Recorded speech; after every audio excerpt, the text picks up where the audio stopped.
عندك تاكل ما عندكش السلام عليكم ورحمة الله تعالى وبركاته. مرحبا بكم الإخوان، كي دايرين؟ بخير؟ كلشي مزيان؟ نتمنى تكونوا بخير وعلى خير. أول حاجة نعتذر منكم على هاد التعطيلة كاملة باش نديروا هاد الفيديو هذا. المهم اليوم قررت باش ندير وقت ونصور خصوصا نهار الأحد وكيواكب حتى العيد ميلاد ديالي، وهاد الفيديو هذا غادي نقدمه لكم ككادو من عندي، وانا كنديرو دابا وجد موتيفي باش نعطيكم هاد المعلومات كاملين اللي راكم كاملين كتقلبوا عليهم. في انستغرام بزاف ديال التساؤلات كثروا، بزاف ديال الميساج، ودرت لكم واحد ستوري اللي جمعت فيه واحد التساؤلات غادي نجاوبوا عليهم في الاخر ديال الفيديو. وقبل ما نبداو الاخوان بغيت غير نشير لواحد القضيه. الناس اللي مهتمين بالجيمنج ولا بغاو يحضروا اللايفات اللي تندير راه تلقاوني في كيك، كندير اللايف تماك 4 ايام في السيمانه. تماك كندير اللايفات على الجيمنج.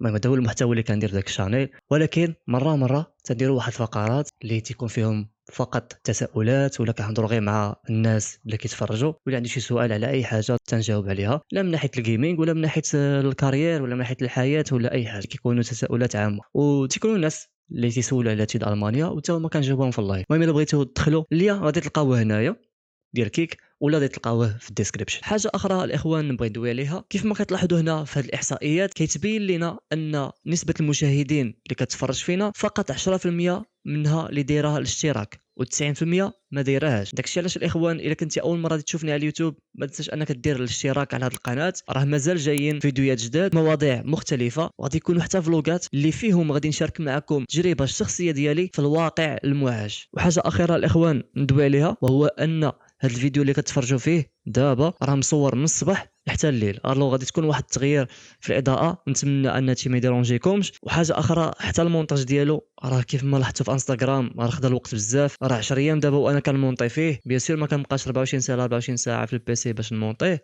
نظرا للخدمه والقرايه، ولكن ضروري في الوقت الفراغ راني كنكون خدام عليه. المهم نتمنى انكم تقبلوا علينا وما نكونوش تقال على القلب، والفرجه ممتعه. المهم الاخوان ما غاديش نطول عليكم، ندوزو نيشان على الموضوع. اول حاجه غادي نشوفوها قبل ما ندخلوا نهضروا على هاد الدومين ديال ميدين جيشتالتا ان ديجيتال اون برينت، ضروري ما نعرفوا شنو هو الاوسبيلدونغ.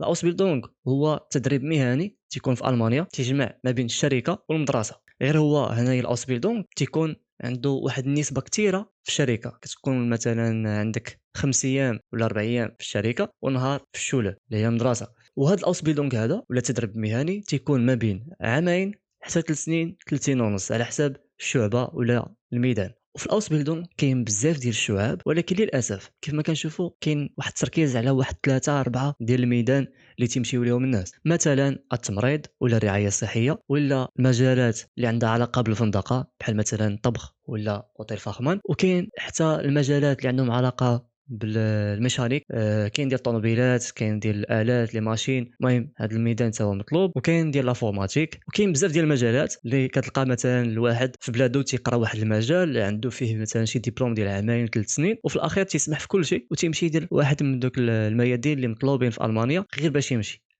هو العكس، كاين بزاف ديال المجالات في الاسبيدون راه ما كاينش غير هادشي، كاين بزاف حتى نطرقوا ليهم ونوريهم لكم في البيسي. داكشي علاش الاخوان الواحد يامن بداكشي اللي عنده ويخدم على الدوسي ديالو ويدفع ويمشي بداكشي اللي تيعجبو. وعلى هادشي هذا دابا غادي نديروا هذا الفيديو باش نهضر لكم على المهنه اللي دابا تنقراها كاوسبيلدونغ، وهي اوسبيلدونغ ميدين جيشتالتا ان ديجيتال اون برينت، واللي عندها علاقه بالجرافيك ديزاين والتصميم الجرافيكي. واحد القضيه غير بين قوسين الاخوان، علاش قلت لكم الواحد يدير شي دومين تيعجبو، لانه دابا كتشوف بزاف ديال لي بوست في لي جروب كيجيو دراري ولا بنات تيحطوا بوست انا جاني كونديغون طردوني من الشركه. وهذا الشيء الا جيتي تدقق فيه بزاف غتلقى واحد السبب مشترك، ابار اللغه اللي تيكون عندها حتى هو واحد النسبه في انك تطرد من الشركه، ولكن حتى الحب ديالك لذاك الدومين. والمشكل هو ملي كتلقى الواحد مثلا قاري واحد الشعبه اخرى في بلادو مثلا الاقتصاد وغادي يمشي لالمانيا وغادي يدير الطبخ، كيوصل تما كيتفاجئ عمرو كانت عنده واحد اكسبيريونس واحد الخبره في هذا الدومين هذا. وهذا الشيء كيشكل مشكل كبير، والمشغل ولا الشركه راه كتلاحظ داك الشيء، كتشوف داك الشغف ديالك بداك الدومين ناقص وكتضطر انها دير لك الكونديغون. بيان سور غادي يكون اسباب اخرين باش يجيك الكونديغون ولا طرد، ولكن ما غاديش نهضروا عليهم في هذا الفيديو. مي حاولت انني نركز على هذا البوان هذا لانه عنده واحد النسبه كبيره طرد ديالك من الشركه. داكشي علاش الاخوان كنوصيكم ما ديروش شي حاجه حيت واحد اخر دارها ومشى بها لالمانيا، ما يديروا شي حاجه اللي نتوما كتعجبكم ديالكم باش ملي تجيو لهنا ما تطيحوش في مشاكل ودوزوا الفتره ديال الاوس بيلدونغ على خير. اول حاجه الاخوان غادي نبداو بها وهي التعريف ديال هذا الدومين. شنو هو الاوس بيلدونغ ميدين جيستالتا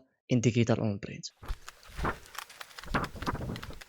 في التخصص هذا كتعلم باش تولي مصمم احترافي في المجال الرقمي والمطبوعات. كيف ما كتلاحظوا في السميه كاينه ميدين جيستالتا ان ديجيتال und برينت. ديجيتال هي المجال الرقمي والبرينت هي المجال المطبوعات. الا جينا نبداو بالمجال ديال المطبوعات غادي نكونوا كنهضروا على لي كارت فيزيت، كاتالوجات، فلاير، لي لوغو وما جاورهما، الحوايج اللي كيطبعوا. ولا جينا نهضروا على المجال الرقمي غادي نكونوا هنا كنهضروا على التصميم ديال المواقع الالكترونيه وحتى المحتوى الرقمي على سبيل المثال السوشيال ميديا. وهذا التخصص هذا كيجمع ما بين الابداع والتكنولوجيا. السؤال الثاني وهو علاش كيتعتبر هذا الدومين هذا جد مهم في سوق الشغل لا دابا ولا في المستقبل؟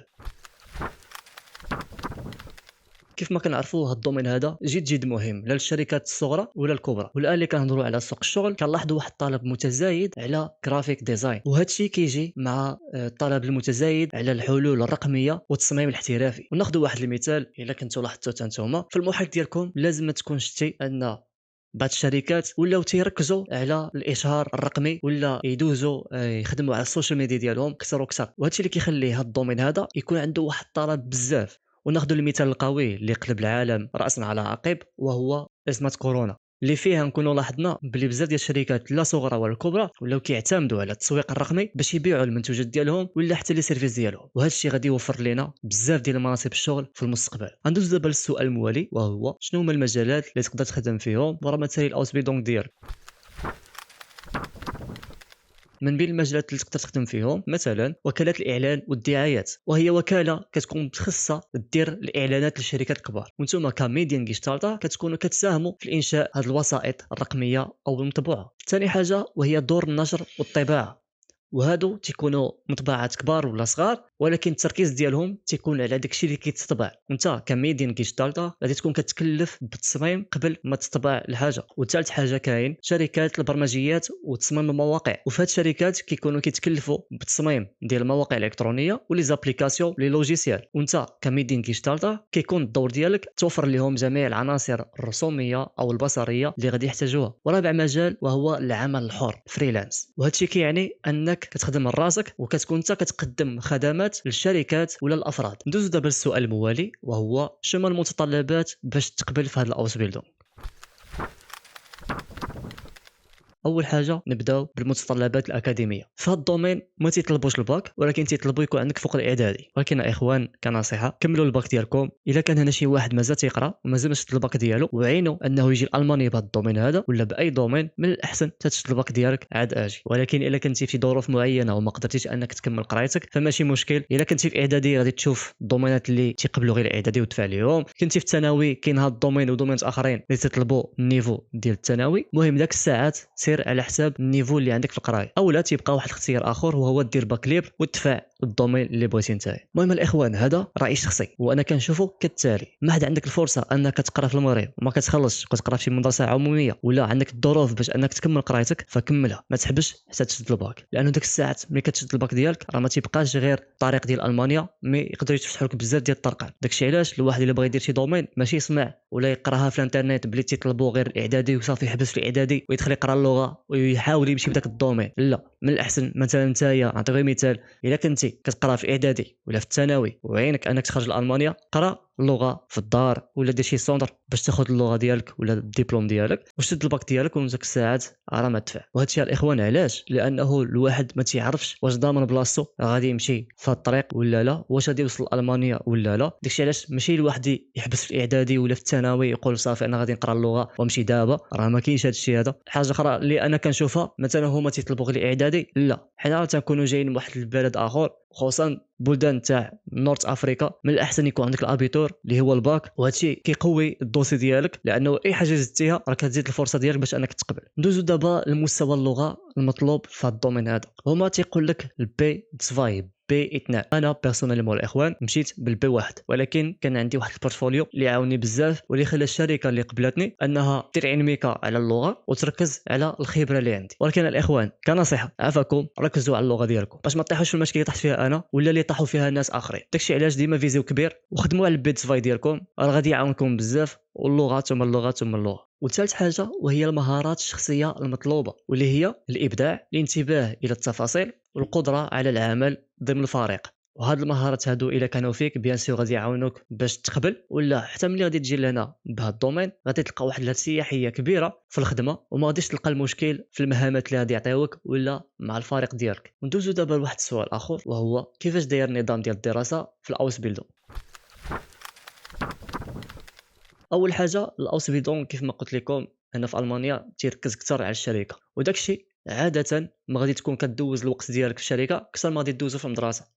انا مثلا عندي سيمانه كنمشي فيها نهار للمدرسه، والسيمانه اللي موراها كنمشي فيها يومين للمدرسه، وكتبقى تعاود. وهادشي اللي كيخلي هاد الاوس بيلدونغ هذا كتعلم في الشركه اكثر واكثر، وهادشي باش تكتسب واحد الخبره عمليه كبيره في هاد المده ديال الاوس بيلدونغ. وما حدنا دوينا على المده ديال الاوس بيلدونغ في هاد الدومين هذا كتكون المده ديال الاوس بيلدونغ 3 سنين. ندوزو للحاجه الثانيه وهي شنو كتعلم في المدرسه. في المدرسه الاخوان الاكثريه كنتعلموا المواد النظريه، مثلا نقراو على الالوان ولا التقنيات ديال التصميم ولا التعامل مع برامج التصميم. نعطيكم بعض المواد اللي تنقراهم دابا انا في المدرسه. في العام الاول كنا قرينا على التيبوغرافي والتاريخ ديالها، خدمنا بالهاش تي ام ال والسي اس اس، وهادو لغات برمجيه كيعاونوك باش تبني موقع الكتروني. قرينا على اللوغو وكيفاش تصايبو، قرينا على الفلاير، تعلمنا نخدمو بإليستراتور، فوتوشوب وان ديزاين. وتيكونوا واحد المواد اللي ما عندهمش علاقه بالدومين بحال مثلا اللغه الالمانيه. وكاينه واحد الماده اخرى سميتها السوسيال كوندن اللي فيها تنقراو على القانون، مي تركزوا على الكونطرا ديالنا شنو فيها، شنو هو الحق ديال المتدرب، شنو ماشي الحق ديالو، وبزاف الحاجات. ومثلا في العام الثاني دخلنا كنقراو على الفوتوغرافي، البراندينغ، وزدنا تطورنا في المواقع الالكترونيه. المهم الاخوان المدرسه اون جينيرال كتقرا فيها داكشي النظري، فيها كتعرف ليستوار ديال الحاجه منين جات وعلاش خصنا نديرو هادي وما خصناش نديرو هادي. المهم كيعلموك البيزكس وبعض القوانين اللي خصك تتبعهم في الدومين ديالك، لان التصميم ما يقدرش يكون عشوائي فقط. في بعض الحالات داكشي علاش خصنا نتبع واحد لي برينسيپ اللي كنتعلموهم في المدرسه. وندوزو دابا للشركه. كيف ما في المدرسه كتعلم داكشي النظري، في الشركه كتعلم انك تدخل في مشاريع حقيقيه اللي بها غادي تكتسب داك الخبره العمليه. ندوزو الاخوان دابا للسؤال الموالي، وهو شنو هما التحديات اللي تقدروا تواجهوها في الاوس بيلدونغ ديالكم. اول حاجه التعلم ديال بروغرامات جداد، وهادشي راجع لك انت. واش عندك خبره في هذا المجال في البلد ديالك؟ واش خدمتي مع شركات من قبل؟ واش فايت درتي شي فورماسيون وكتعرف تخدم بالبروغرام؟ لانه الا قدرتي تجي لهاد الدومين وانت ما عندكش واحد الخبره كبيره في المدرسه غادي تبدا تتعلم، ولا في الشركه يقدروا يكونوا كيخدموا بشي برامج اخرين اللي غادي يخليوك انك تلقى صعوبه بانك تتعلمهم، ولكن مع الممارسه راه كيولي داكشي ساهل. ثاني حاجه وهي اللغه الالمانيه. ملي كتكون عندك اللغه ماشي قويه بزاف غادي تقدر تواجه واحد الصعوبات، خصوصا في البدايه مع المصطلحات الجداد اللي تيكونوا تقنيه واللي تحتاجهم في الخدمه. وحتى في المدرسه ملي كتكون عندك اللغه ناقصه كتقدر انك تواجه واحد الصعوبات، الا من ناحيه الفهم ديال الدروس ولا من المشاركه ولا حتى في التدواز ديال الامتحانات. ولكن المهم ما نخلعكمش، انا براسي ما جيتش بواحد اللغه اللي واعره. راه حنا كنقراو اللغه في المغرب ولكن ما كتكونش ديك الممارسه الكبيره. داكشي علاش ديما كنصحكم الاخوان انكم تركزوا على اللغه وتعطيو الوقت كثر وكثر ليها. ما ديروش الغلط اللي درت انا واللي داروا واحد اخرين. انا براسي ملي جيت المره الاولى لقيت صعوبات، ولكن الحمد لله مع الوقت حتى انا بديت كنتعلم وكزيد نطور من راسي وقدرت انني نثبت راسي وندير بلاصتي في المدرسه. ندوزو لواحد السؤال اخر الاخوان، شنو هو المستقبل ديال هذا الدومين ملي غادي تسالي اوس بيلدونغ؟ هذا السؤال نقدروا نكون جاوبنا عليه قبل، ولكن هنا غادي نهضروا عليه بواحد الطريقه اخرى. ابار الخدمه اللي كنا هضرنا عليها والمجالات ديال الخدمه اللي كنا جاوبنا عليهم، لا من ناحيه تخدم في شركه ولا تخدم كفريلانسر عمل حر، ملي كتسالي اوس بيلدونغ عندك الحق انك تلتحق بالجامعه وتكمل الدراسات العليا في مجالات مثل التصميم الجرافيكي او الاعلام الرقمي. والحاجه الاخيره اللي غادي ندوي عليها قبل ما ندوزو الفقره اللي غادي نجاوب فيها على التساؤلات ديالكم اللي صيفطوا ليا في انستغرام، وهي شنو هما 3 الحوايج اللي خصهم يكونوا فيك باش تكون ميدين جيشتالتر وتمشي في هذا الاوس بيلدونغ، وشنو هما 3 الحاجات الا كانوا فيك بعد من هذا الاوس بيلدونغ. نبداو ب3 الحوايج اللي خصهم يكونوا فيك باش تولي ميدين جيشتالتر. اول حاجه وهي تكون مبدع وكتستمتع بلي ريزولطا ديال الخدمه ديالك مع الشركه ديالك ولا مع العملاء ديالك ملي غادي تكون خدام فريلانس. المهارات ديال الاتصال والعمل الاجتماعي خصها تكون هي نقطه من نقاط القوه ديالك. ثالث حاجه واهم حاجه وهي تكون كتستمتع بالخدمه في البيسي. الا كنتي شي واحد اللي كيستمتع يجلس في البيسي لمده طويله فهاد الاوس بيلدونغ حتى هو ليك. وندوزو دابا ثلاثه الحوايج الا كانوا فيك بعد من هاد الاوس بيلدونغ. والحاجه الاولى وهي انك ما كتعتبرش الكليون ولا العميل مالك ليك. منين جات هاد القضيه؟ هي من المقوله ديال ان كليون ايت ان غوا. الكليان ولا العميل هو مالك بالنسبه لينا، لانك انت كمصمم خصك تسمع مزيان الكليون شنو بغى باش تفهمه وتحاول تلبي الاحتياجات والتخيلات ولا حتى الاهداف ديالو في التصاميم ديالك. وزيد عليها الا كان عندك الابداع ناقص، وهادشي كيعني انك ديما كتخدم بنفس الحاجه بنفس لا تكنيك وصافي كتبقى متبعها، ما كتطورش راسك ولا ما كتقلبش على اساليب جديده تخدم بها التصاميم ديالك. ثاني حاجه الاخوان وهي المقاومه ديال الستريس. الا كانت عندك المقاومه ديال الضغط غير كافيه فهو في هذا الدومين صعيب عليك انك تخدم، خصوصا في الفتره ديال الاوس بيلدونغ. غادي يكون عندك امتحانات، غادي يكون عندك خدمه في الشركه وخصك توازن بيناتهم، وهادشي كيدير ستريس. وزيد عليها كمصمم تيكون عندك واحد الخدمه كتعطى لك وعندك واحد ديدلاين. شو معناتها؟ كيعطيك مثلا خدمه نهار الاثنين يقول لك بغيتها نهار الاربعاء تكون واجده، فهمتي؟ ولا نهار السبت عندك واحد ديدلاين، واحد الوقت اللي ما خصكش كاع تفوتو. وبيان سور خصك تجري ستريس ديالك وتجري الوقت ديالك باش تقدر انك تنجح في هذه المهمه هذه وتكون انسان كيحترم لي ديدلاين.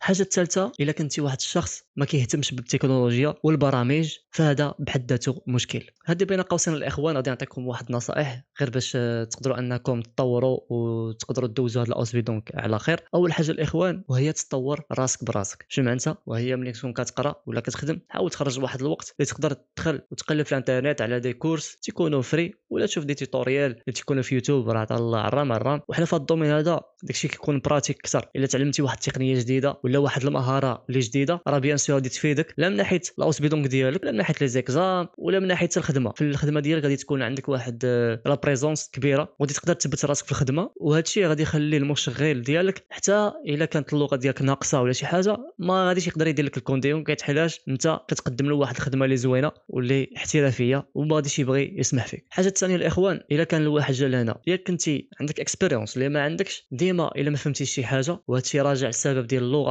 ولا على حساب لا تكنيك. هنايا في المانيا تقدر تكون مبدله شويه على المغرب في بعض الحوايج، داكشي علاش ديما سول شي حاجه ما فهمتيهاش سول الزملاء ديالك في الخدمه ولا الشيف ديالك قول له هذه ما فهمتهاش كيفاش كدار. ماشي ديما تقول هذه كنعرف نديرها وانت ما عارفش كيفاش ديرها. داك الجبهه اللي عندنا شويه خصنا نحيدوها، فهمتي؟ هذه كنعرفها هذه ما كنعرفهاش. وبيان سور هادشي من غادي تسول على الحاجه وغادي يجاوبوك ويوريوك كيفاش ديرها، وهادشي اللي غادي يخليك انك تطور راسك عمليا. نصيحه اخرى الاخوان نعطيها لكم وهي الواحد يواكب الجديد ديال الدومين. وشنو كنعني بهذه القضيه؟ ان الواحد ديما يكون على بال بالتقنيات الجدد اللي خرجوا، الابديت اللي تيكونوا في البروغرام، لان هذا الدومين هذا والعالم كيتطور بسرعه. والا ما كنتيش غادي تواكب هاد التغييرات غادي تكون ديما كتبان للشركات ناقص وغتبان لهم انك مازال قديم في خدمتك وهذا الدومين هذا ما تيبغيش هادشي. نصيحه اخرى واللي جد مهمه لا من ناحيه الناس اللي باغيين يصيفطوا لهاد الاوس بيلدونغ ولا من ناحيه الناس اللي مستقبلا يبغيو يخدموا، وهي انك تصوب بورتفوليو ديالك. بورتفوليو شنو كنقصدوا به؟ هو واحد الملف او لا سيت ويب ولا بروفيل في بيهانس كيجمع افضل الاعمال ديالك اللي تقدر تقدمهم للعملاء ديالك ملي تكون كتخدم فريلانس، ولا تقدر حتى تصيفطهم للشركات من بعد ملي تبغي تخدم عندهم. وبسبب البورتفوليو كتخلي الشركه ولا العامل انه يتعرف على النوع ديال الخدمه ديالك وعلى حتى الكاليتي ديالها. وهضرنا حتى على اهميه البورتفوليو من ناحيه البيفيربون. نهار كتبغي تدفع للشركات باش تجي دير هنا اوس بيلدونغ البورتفوليو تيكون جد مهم وهضرنا عليه في واحد الفيديو انا خليه لكم في شي بلاصه هنايا حتى تشوفوه. واحد الحاجه الاخوان نسيت ما قلتهاش في الاول ولكن ماشي مشكل نزيد لكم هنايا اللي هي الصالير ديال هذا الاوس بيلدونغ. الصالير كيتراوح ما بين 830 اورو حتى 1200 اورو. كيقدروا يكونوا ديكا اللي تيكون ناقص ولا اكثر ولكن هادشي كيختلف من شركه لاخرى. وندوز دابا الاخوان الفقره ديال الاسئله ونبدا باول سؤال اللي عندنا واحد جوج الاسئله من عند ازمان ومن عند بيكو. اسئله اللي بانوا لي متقاربين ولا عندهم نفس الجواب راه غادي نهضر عليهم ولا غادي نجمعهم بقى وحده. الا كنتي يلاه بادئ بيجينر ويلاه مبتدئ كيفاش كتعامل معك المدرسه وكيفاش كتعامل معك الشركه؟ من ناحيه المدرسه على ما كنلاحظ وشفت الناس اللي كانوا معايا في القسم كانوا بزاف ما عارفين والو على لي بروغرام ديال التصميم وتعلموا معنا في هذا العام ودابا راهم ولاو تيطلقوا يديهم. وكاين فئه اخرى من الدراري اللي حتى هما عندهم اكسبيريونس يا كتلقاه فايت كيخدم بالفوتوشوب إليستراتور، ولا كتلقاه عنده شي اكسبيريونس دار شي براكتيكوم اللي عطاه واحد الخبره، وهادشي غادي يخليه في المدرسه يكون متفوق شويه على الاخرين. ولكن اون جينيرال المدرسه راه كتبدا معاك دقه دقه. داكشي علاش الا مثلا جيتي لهنا وتفوقتي باش تجي هنا بواحد النيفو مبتدئ، راه في المدرسه غادي تتعلم اكثر واكثر. من ناحيه الشركه الامور واضحه، لان الشركه من قبل ما تجيبك غادي تكون دوزات معك الانترفيو، شافت الدوسي ديالك، عارفك انت علاش قادر وعلاش ما قادرش. داكشي علاش هي الا جابتك غادي تحمل مسؤوليتها الا شي حاجه ما كنتيش كديرها، فهمتي. ولكن المشكل هي الا كنتي كذبتي عليهم ووريتيهم شي خدمه ماشي ديالك وجيتي لهنايا وزقتي ما كديرهاش، ولا عطاوك شي مهام وما قدرتيش عليهم، وهما داك المهام ديجا انت ذاكرهم في السي في ولا قلتي لهم كنعرف نديرهم، هذاك هو المشكل. ولكن الا كنتي قايل لهم ها شنو كندير وها شنو ما كنديرش وجابوك، راه بيان سور غادي تكونسونطراو معك داكشي اللي كتعرف ديرو، وداكشي اللي ما كتعرفش ديرو يا غادي يعلموه لك ولا غادي تعلمو في المدرسه. ندوزو للسؤال الثاني اللي عندنا مع دلوبنا، تتقراو بالالمانيه، والسؤال اللي بحاله من عند امين اللي قالنا واش كنقدروا نديروه بالانجلي. الجواب على هذا السؤال هذا، الاوسبيلدونغ كيتقرا بالالمانيه، ما كاينش الانجلي الا في بعض لي تيرم في المدرسه كيتقالوا بالانجلي. مثلا في الماده ديال HTML CSS الديفلوبمون ديال المواقع الالكترونيه كنضطروا اننا نهضروا بلي تيرم ديال لونجلي، فهمتي. ولكن الهضره كومونيكاسيون هذا راه كلشي بالالمانيه، وحتى الدروس بالالمانيه، كلشي بالالمانيه. ندوزو للسؤال التالي من عند اميمه منصف، واش ممكن تمشي اوسبيلدونغ بهذا الدومين بلا دبلوم اف بي تي غير بفورماسيون وستاجات؟ الجواب هو يمكن لك تمشي، لان اصلا الاوسبيلدونغ شنو كيطلبوا منك هما اصلا هو النيفو الدراسي، اللغه، وتكون عندك خبره مسبقه في ذاك الدومين. بيان سير في هذا الدومين هذا اللي حاجه زايده بورتفوليو خصك تزيد مع هذا الشيء هذا، راه فورماسيون ستاجات راه ما بقاوش كافيين في هذا الدومين هذا. خصوصا حنا دابا كنهضروا على واحد لا باز ديال الدوني اللي ما عندناش كثيره، مثلا مقارنه مع الطبخ ولا التمريض غتلقى بزاف ديال الناس مشاو بداك الدومين، الو غادي تعرف شنو طلبوا ليهم، كي داروا مشاو، شنو الخطوات ديالهم. ولكن في هذا الدومين هذا انا دابا في شركه والاتسوبيس كيدخلوا عندنا ديال الالمان، كنشوف هما شنو عندهم في البروفيل، كتلقى عنده غير براكتيكوم ستاج واحد ولا جوج وصافي، هو راه ناضي يدير اوسبيلدونغ. ولكن حنا كناس جايين من نورث افريكا وغتمشي لبلد في اوروبا وباش تقبل في اوسبيلدونغ بحال هكا خصك تخدم على الدوسي ديالك مزيان، وكنركز ديما على البورتفوليو الاخوان. دوزو السؤال الموالي، واش محتاج غير بي 1 واش ساهل نلقى فيه تراك؟ هو الدومين كيطلبوا فيه البي 2، ولكن كيكونوا استثناءات الا كنتي عندك واحد البورتفوليو اللي مزيان، ولا الا كانت الشركه واقفه على اتسوبي خاصها ضروري وما لقياش، في هذه الحاله كيتغاضاو على النيفو ديال اللغه ديالك وكياخذوك بالنيفو بي 1. دوزو السؤال الموالي، بالنسبه اللي غادي يمشي واش من الافضل يكون طالق يديه مزيان في الفوتوشوب ولا كافي يكون عادي فيهم زعما في لي بروغرام؟ وهنا كنرجعوا ان لا الدومين هذا ماشي بحال لي دومين الاخرين. لي دومين الاخرين تقدر انك تمشي ليهم وانت مازال مبتدئ. فهاد الدومين هذا حنا دابا كندويو وما كاينش الناس بزاف خارجين بهاد الدومين. الدراري دابا اللي خارجين كاملين عندهم اكسبيرينس مزيانه في الدومين هنايا في المغرب ولا في بلاصه فين ساكن. داكشي علاش زعما باش تلقى اصلا اوسبيلدونغ في هذا الدومين هذا غادي خصك تخدم مزيان على البورتفوليو ديالك، تخدم على الاكسبيرينس ديالك، وتكون مزيان في البروغرام. والمشكل الا كان غادي يجيبك الا هو غادي يبغي يدخل منك الفلوس، وغادي يبغي انك تصاوب له خدمه مزيانه ماشي تجي تتعلم كهدف اول. ندوزو السؤال الثاني، تيقول لك واش ضروري ستاجات ولا دبلوم اف بي تي في الدومين 2 كافي؟ هو في هذه الحاله هذه حيت اصلا في المتطلبات ديال الاوسبيلدونغ تيقول لك خصك تكون عندك اكسبيريونس، والاكسبيريونس باش تثبتها ضروري خاصك ستاجات ولا اتيستاسيون دو طرافاي. داكشي علاش ستاجات مهمين بزاف، واخا يكون عندك ديبلوم ديال استيا ديال عامين ولا عندك شي فورماسيون ديال 6 مول ولا عام، ضروري ما دير معها شي ستاج ولا جوج ستاجات ولا ثلاثه، المهم على حساب انت وعلى حساب الوقت اللي عندك. وبيان سير ستاجات غادي يعاونوك بزاف ملي تبغي تدفع. دوزو السؤال الموالي، خي عمر واش ممكن تلقى فيه تحقق قبل ما تكمل الدبلوم بلا فوغرافي وعندك بي 2 واكسبيريونس؟ هنا اللي نقول لك اخي عصام،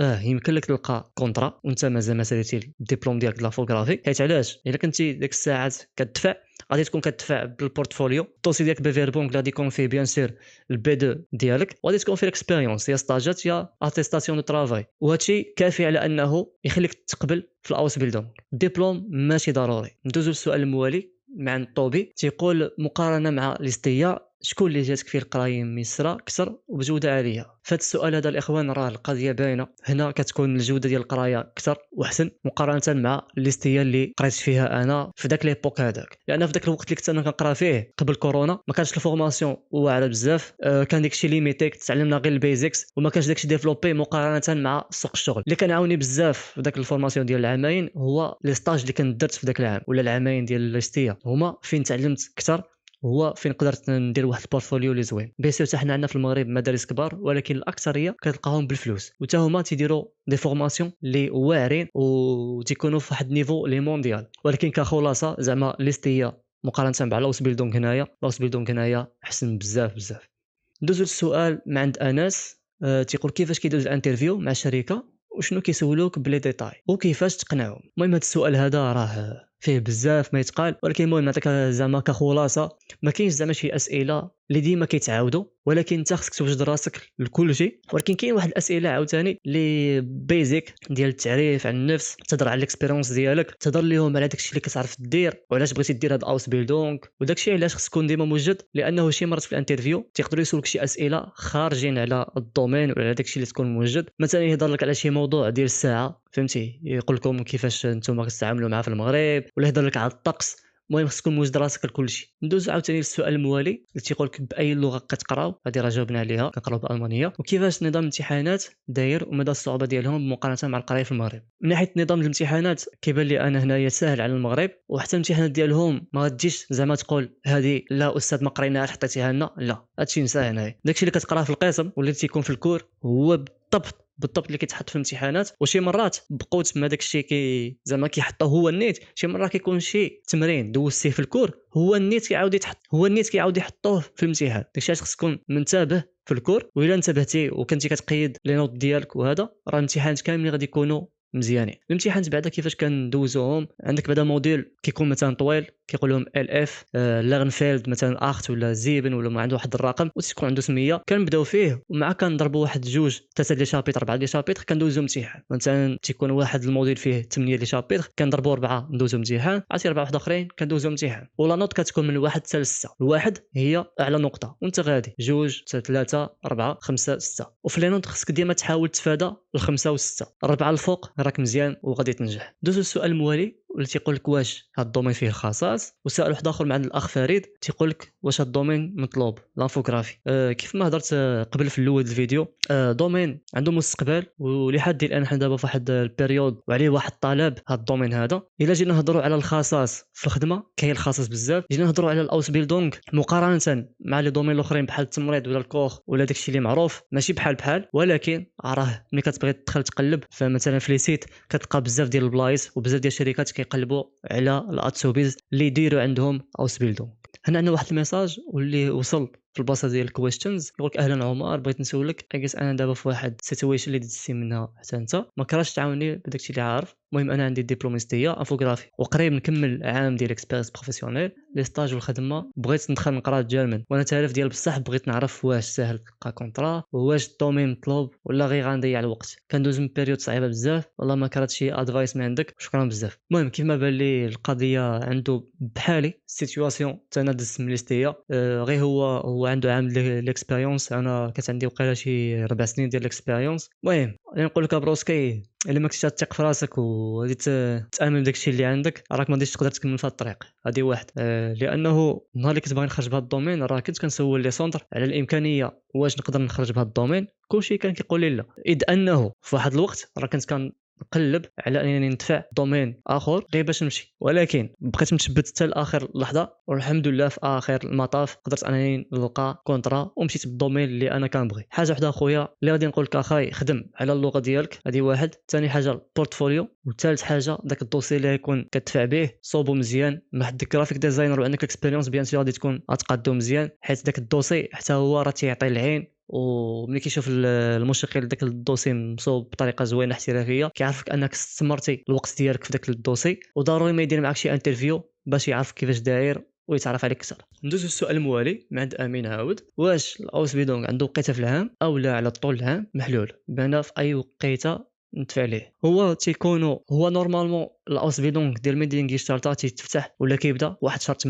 ولكن باش تعرف باللي ان الشركات كيبداو يقلبوا ابتداء من شهر واحد مورا العيد ديال كريسماس. داك الساعات كيبداو يطرقوا لي زانترفيو وكيدوزوا لي فوكستونغيش بريش مع الاتسوبيز اللي دفعوا ليهم باش يختاروا من بعد داك العدد على حسب شحال خاصهم، واش واحد جوج ثلاثه اللي غادي يبداو معاهم في شهر 8. ولكن تيكونوا استثناءات. نعطيكم مثال، مثلا شركه عندها واحد الاتسوبي في هذا الدومين هذا، يمكن ما عجبهاش ولا هو ما عجبوش الدومين من بعد ولا ما عجباتو الشركه ومشى. في هذه الحاله هذه والوقيته اللي خرج فيها خرج مثلا في داك شهر 10 شهر 11 بحال هكا، في هذه الحاله تقدر الشركه دير واحد الانسايغ ولا واحد الاعلان كتقلب على متدرب جديد. في هذه الحاله الا دفعتي ليها وكانت انتريسي بك كتقدر انها تجيبك قبل من شهر 8 وتبدا معها قبل. داكشي علاش ملي تكونوا كتدفعوا اي حاجه بانت لكم دفعوا ليها، ما يهمكمش الوقت، اي حاجه بانت لكم تحطات في هادشي ديال الاوسبيدونغ اللي كتقلبوا عليه دفعوا ليها وان شاء الله ما يكون الخير. دوزو السؤال موالي مع دموحه تيقول لك واش نقدر ندير دومين جرافيك ديزاين غير بستاجات والباك؟ يمكن لك ديرو غير بستاجات والباك، غتزيد مع البورتفوليو وان شاء الله ما يكون الخير.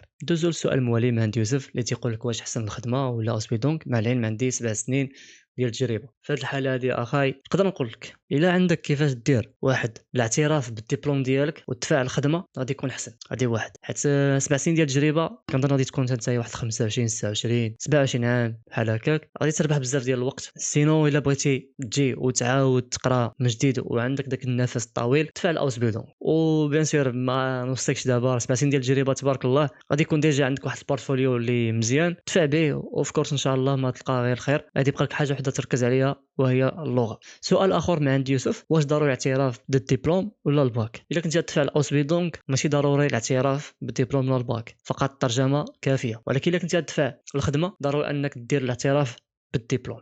ندوز لواحد السؤال اخر من عند موحى، خويا في سن موقع اللي لقاو فيه تراك ديال الجرافيك ديزاين، بغا يقول واقيلا احسن موقع اللي يقدروا لقاو فيه تراك. المهم ماشي زعما كاين واحد الموقع ديال الجرافيك ديزاين، مي هادشي اللي هضرنا عليه في الفيديو اللي سبق ديال النصائح اللي كنت عطيتكم باش تلقاو كونطرا في الاوس بيلدونغ، انا غادي نخليه لكم هنايا ونصحك اخي موحى تمشي تفرج فيه. فادي تفرج غادي يبانوا لك في الاول السميات ديال لي سيت المواقع اللي تقدروا انكم تقلبوا فيه، وتلقى نصائح اخرين الا تبعتيهم تقدر تلقى الكونطرا في اقرب وقت. شنو هما الاسماء الاوسبيدونغ اللي فيهم جرافيك ديزاين نقدروا ندفعوا ليهم؟ وهذا هو اخر سؤال. غادي نوريكم واحد الحاجه في البيسي اللي فيها غادي تعرفوا كيفاش تعرفوا المجالات اللي كاينين في الاوس بيلدونغ وشنو هما المجالات ولا الاوس بيلدونغ اللي تقدر تدفع ليهم انت على حسب التخصص. اول حاجه الاخوان غادي نجيو لهذا السيت هذا سميتو ausbildung.de، وفي هذا السيت هذا صراحه كاين بزاف د الحوايج اللي مهمين. ما تحقروش هذا السيت هذا، غادي نخلي لكم اللين في الديسكريبسيون. اول حاجه غادي تجيو لهنا البيغوف وهي المهن، وديروا بيغوف انديكن تعرف على المهن اللي كاينين في الاوس بيلدونغ. كنجيو لهنا كنلقاو 4 المجموعات، هنا كيصنفوهم على اكثر المهن طلبا في سوق الشغل، وهنا كيصنفوا لك المهن على اعلى راتب عندهم من اعلى راتب وهما هابطين. وهنا كيصنفوا لكم المهن على حسب المجالات، وهنا كيصنفوا لكم المهن على حسب الاسم من الأ حتى للتسعود. الدري اللي سولنا على هذا السؤال هذا تقدر انك تجي لهنا نختيمن. هادشي اللي نوريكم دابا هنا الاخوان راه دويت عليه في الاول الفيديو، قلت لكم غنوريكم واحد القضيه كيفاش تعرفوا المجال ديالكم. هذه هي الطريقه، تجيو هاد البيغو في نختيمن وكتجي تشوف هنايا المجالات اللي انت كتقرا فيهم دابا واحد التخصص ولا باغي تقرا فيهم. المهم هنا كتجي كتهبط وكتشوف المجالات اللي انت انتريسي بهم ولا عندك شي دبلوم في البلد ديالك في هذا المجال هذا. هو كاين هنايا واحد التصنيف، هنا تيصنفوا لك المهن على حساب الاهتمامات والهوبيز الهوايات، هنا تيصنفوا لك على حساب البلاصه ديال العمل. دابا هادو كاين دغينن هادو الخدمات اللي تيخدموا داخل في شي حاجه في شي مكتب، ولا مثلا هنايا باغي تخدم في الاذاعه، باغي تخدم في الغاسترونومي، باغي تخدم في الميديسين، باغي تخدم في المطار، فهمتي؟ كتبرك وتشوف اوسبيدونغ اللي كاين عنده علاقه بهذا المكان هذا. وكاين هنايا الدغوسن هذه اللي هي الخارج. مثلا هنا كاين المهن اللي تخدموا في البناء، هنا الهاند فيكا الناس ديال الصناعه التقليديه ولا شي بحال هكا، نجار، حداد ولا ما جا وراهما. وكاين هنايا المجالات اللي عندها علاقه بالبيئه. المهم حنايا غادي نركزوا على هادو اللي كاينين الفوق، الانتريسن اند هوبيز ولا ابايت اورت اللي هما كيبانوا ليا مهمين. نجيو مثلا لهنا نشوفوا الاوسبيدونغ اللي عندهم علاقه مع لافورماتيك، كنبركوا هنا كيطلعوا لك بدا اول حاجه اكثر الاوسبيدونغ اللي كاينين عندهم علاقه باللافورماتيك، هادو هما توب 4. وعاد كتهبط لتحت وكتلقى بزاف عاوتاني ديال الاوسبيدونغ اللي عنده علاقه بالانفورماتيك كما كتشوفوا كاين بزاف. انا كنصحكم الاخوان تجيو لنا تتبعوا هذا الشيء هذا وشوفوا البيغوف وزيدوا قراو على هذا الشيء. ولا ما فهمتوش شي حاجه زعما بالالمانيه القضيه راه سهله دابا، راه مابقاش الامور صعيبه. كوبي داك الشيء وحطوه في جوجل تراديكسيون وترجموا بالعربيه باش تفهم اكثر واكثر. ونرجعوا للسؤال ديال الدري اللي قالنا المجالات اللي عندهم علاقه بالجرافيك ديزاين اللي نقدروا ندفعوا ليهم. نجيو لهنا بيغوف انديكن بيغوف نختيمن نهبطوا بحال هكا نلقاو كرياتيفيتيت اون كونست. هنا نلقاو كرياتيف بيغوف. هنا المهن اللي عندهم علاقه بالابداع كما كتشوفوا هنايا توب 5 ديال اوسبيدونك اللي عندهم علاقه بالابداع. هي اول حاجه ميدينغ ستارتا ان ديجيتال اون برينت اللي هو الدومين اللي دايرين عليه هذا الفيديو. وما يمكن بزاف هنا ديال الميادين عاوتاني كما كتشوفوا. كاين جيم بروديوسر 3 دي ديزاينر جيم ارتست فوتوغرافين الناس اللي عندهم الفوتوغرافي. المهم راه كاين بزاف الاخوان. زعما الا جينا نهضروا على هذا الشيء راه ما غاديش نساليو. الواحد يدخل لهذا السيت يدخل ويشوف ويبرك هنا ويبرك هنا ويقلب على راسو، لان هذا السيت راه جد مهم وتلقاو فيه بزاف ديال المعلومات اللي غادي يهموكم الا كنتم انتريسي بشي اوس بيلدون وباغيين تعرفوا عليه اكثر. المهم الاخوان وصلنا لنهايه ديال الفيديو. كنشكركم على التفاعل ديالكم في انستغرام في يوتيوب. نتمنى هذا الفيديو هذه تكون مفيده لكم. الا كنت نسيت شي حاجه ما دويتش عليها خليو لي السؤال ديالكم في كومونتير ولا دخلوا عندي اللايف في كيك ملي نكون لايف سولوني داك الساعات على المباشر غادي نجاوبكم. المهم كنشكركم على التتبع ديالكم. نتمنى ما نكونوش تقال على القلب، تكون المعلومه وصلت لكم. وحظ موفق للجميع والله يسهل لكم اموركم. تهلاو في راسكم ونتلاقاو في الفيديو الجاي. بيس.